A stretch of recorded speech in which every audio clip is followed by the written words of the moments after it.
तर प्रत्येकजण बोलतात नरेंद्र मोदी हे शिकलेले आहेत किंवा नाही असा अनेकांकडून प्रश्न विचारला जातो। कधी कधी असं डिबेटमध्ये सुद्धा अशा प्रकारचे प्रश्न वाचले जातात किंवा येतात, कधी कधी विचारले जातात, काही ट्रोलर्स करून सुद्धा विचारले जातात। परंतु जेव्हा पंतप्रधानांच्या शिक्षण यांच्यावरच्या डिग्र्यावरती जे प्रश्न विचारले तेव्हाच त्याचं उत्तर देताना अमित शाह यांनी ते डिग्रे कोणकोणते आहेत, MA आणि BA ज्या पद्धतीने केलं ते डिग्र्या ते प्रसिद्ध करत होते, तेव्हा सांगताना काय सांगितलं ते तुम्ही नीट लक्ष देऊन व्हिडिओच्या माध्यमातून ऐका। आप सबके सामने प्रधानमंत्री जी की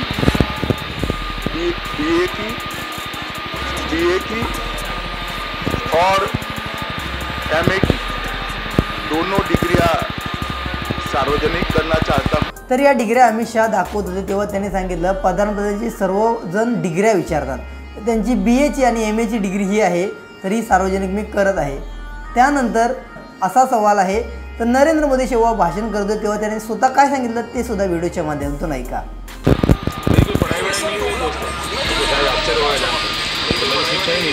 तर दुसऱ्या व्हिडिओमध्ये नरेंद्र मोदी यांनी सांगितलं दोस्तों मेरी कुछ पढ़ाई विढ़ाई नहीं हुई है, म्हणजे माझे काही शिक्षण वगैरे झालं नाही, आपल्याला ऐकून आश्चर्य वाटेल असं सुद्धा नरेंद्र मोदी यांनी सांगितलं। मग नक्की नरेंद्र मोदींनी स्वतः सांगितलेलं खरं की अमित शहाने दाखवलेल्या डिग्र्या खऱ्या आहेत असा प्रश्न अनेकांकडून विरोधकांकडून विचारला जातो। तर यावरती तुमचं काय मत नक्की कमेंट करा। चॅनलवर नवीन असाल तर नक्की सबस्क्राइब करा। जय महाराष्ट्र।